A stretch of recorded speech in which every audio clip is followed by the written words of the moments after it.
day. Today we found out that the head of al-Qaeda has been killed by our troops.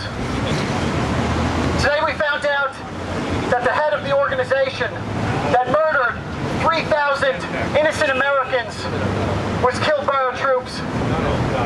But while it is a great day, we cannot be complacent, because I'm sure, as we stand here, there are those that say, because Bin Laden has been killed, and because we killed the head of al-Qaeda, we can go home, that it's over. But the fact is that it is not over.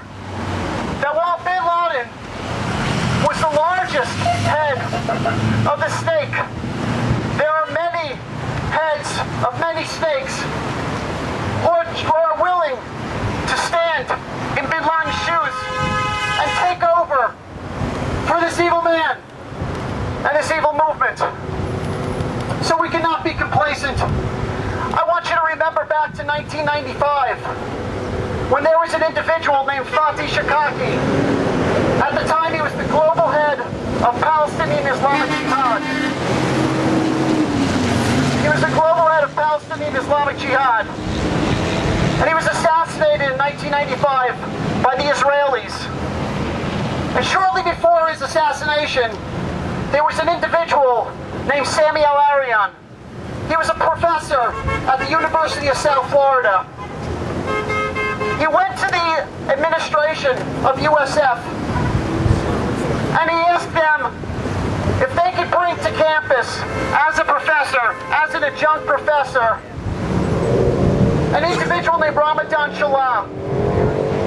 And the university okayed the move. And soon Shalom was an adjunct professor, a professor at the University of South Florida. And one day during class, Shalom disappeared from the university. A professor at the university, a professor at USF had disappeared. And everyone in the area was asking, what happened to Ramadan Shalom? Where did this professor at USF go? And shortly after that, we found out in Damascus, Syria, Shalom stood, and to the world, he announced that he was the new head, the new global leader of Palestinian Islamic Jihad. So there was a leader to take the place of Shakaki, just like there will be a leader to take the place of Bin Laden. And one of those individuals, and there will be probably hundreds of individuals that will sign up to become leader.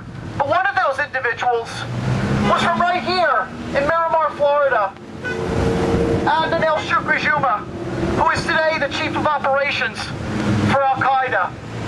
So right here locally, we could wind up with the head of al-Qaeda. So while again, this is an amazing day, we must not be complacent.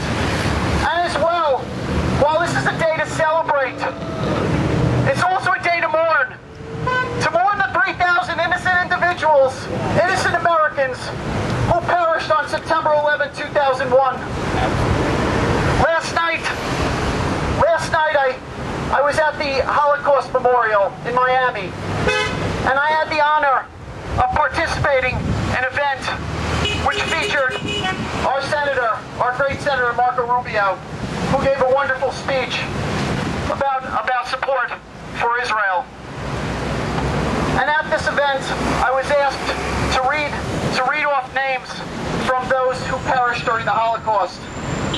They gave me a half an hour to read off names, and I read as many as I could in that time period. And I have to tell you that after you're reading so many names, you begin to think to yourself, why am I here? And what am I doing?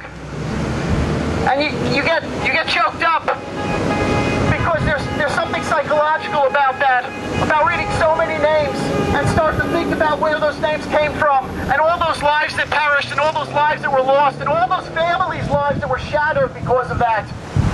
And I think today, what if I was doing that for those victims of 9/11, just reading off those names, and to think about all those Americans whose lives were lost, and all those American families whose lives were shattered from the tragic event.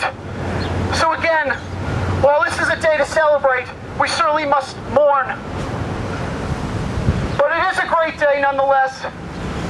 And it is something important that our American troops need to do things like, that's what they're there for. That's why they're in Afghanistan. They're not in Afghanistan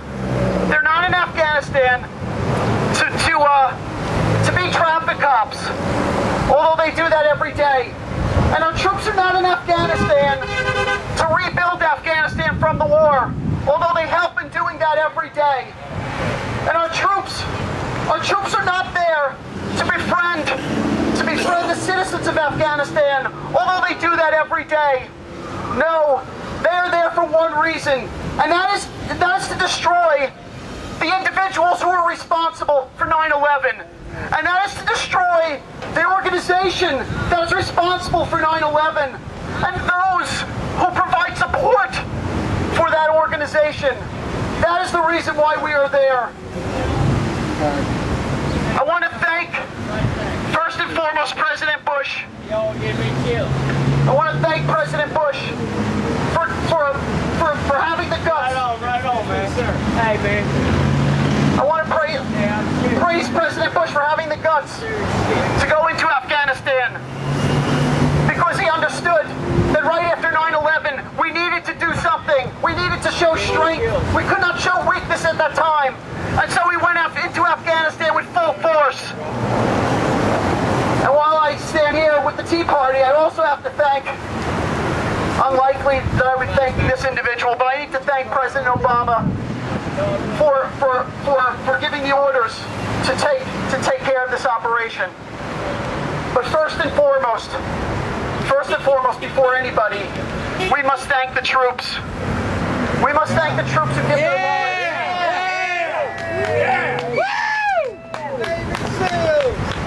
their lives. Who have volunteered for this service when they did not need to volunteer for this. Nobody forced them to go to places like Iraq or Afghanistan, but they are doing so, and they are risking their lives doing it. And we need to thank them for that, because in my opinion, they're doing a lot more for us, protecting us, than we have ever done for them. And for that, we really need to thank them. So thank you, troops, and thank all of you. Thank you for standing here. To signify that this part of the war has ended, that we have killed the head of al-Qaeda, and we hopefully will continue to head the future heads of these terrorist organizations that threaten us. Thank you. Praise God. Yeah. Praise God. Don't forget to praise God for it, y'all. Praise God. Praise God. That's the most important one of all.